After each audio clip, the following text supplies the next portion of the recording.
你是不是投了 PR 申请，等了几个月，结果只收到一封冷冰冰的拒信？你是不是听说别人轻松拿 PR，自己却连门都摸不着？别急，2026年的新加坡 PR 申请规则已经悄悄变了。今天这期视频，我不讲理论，不画大饼，只告诉你现在最有效、最真实的 PR 申请策略。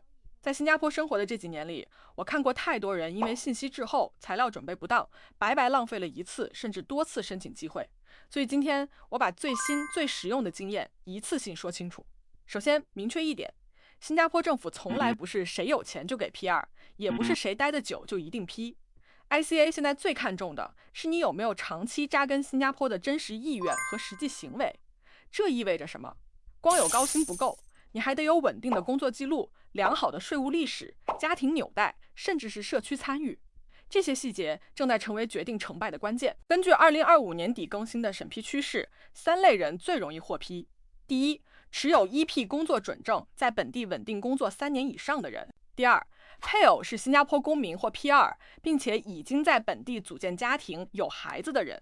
第三，是在新加坡完成中学或大学教育的国际学生，尤其是理工学院和公立大学毕业生。如果你属于其中任何一类，现在就是申请的最佳窗口期。但注意 ，SingPass 持有者虽然也能申请 PR， 成功率远低于 EP， 而 Work Permit 基本不在考虑范围内。另外，年龄也很重要，25到45岁之间是最理想的区间。超出这个范围不是不能申，但你需要更强的支撑理由，比如更高的收入、更长的居住时间或者家庭因素。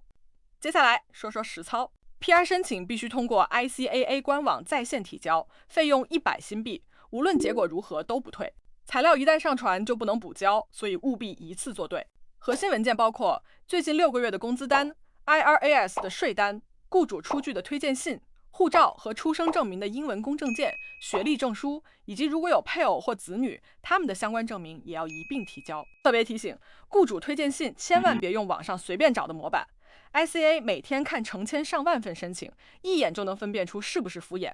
让雇主具体写清楚你在公司承担什么职责，参与过哪些关键项目，为什么你的岗位不可或缺。这种细节才是打动审批官的关键。还有一个很多人忽略的点，申请时机。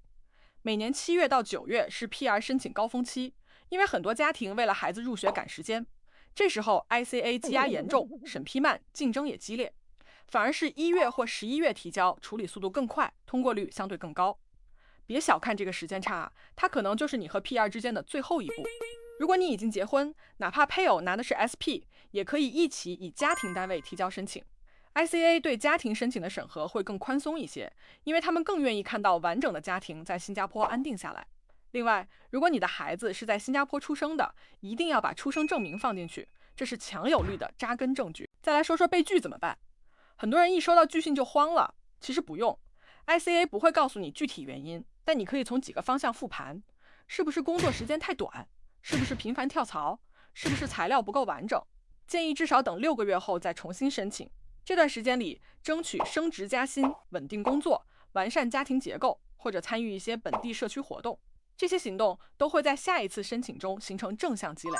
值得一提的是，2026年起 ，ICA 对真实居住的审查更加严格。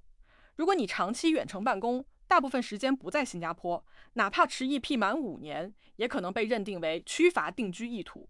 所以，尽量确保你的生活重心真正在本地。租房合同、水电账单、银行流水，这些日常记录都能成为隐性加分项。最后，我想强调一点 ，PR 不是终点，而是你在新加坡长期生活的起点。政府希望留下的是真正愿意融入、贡献、扎根的人，而不是把新加坡当作跳板的过客。所以，与其焦虑怎么才能被批准，不如问问自己，我是不是真的准备好在这里安家了？如果你觉得这期内容对你有帮助，请点赞、订阅，并打开小铃铛，这样你就不会错过我后续关于新加坡工作、生活、移民的深度解析。也欢迎在评论区留言你的具体情况，比如 EP 刚满1年能不能申？离婚后还能用家庭申请吗？我会挑典型问题做专门的答疑视频。我是阿林，在新加坡陪你一起把异乡变成家乡。我们下期见。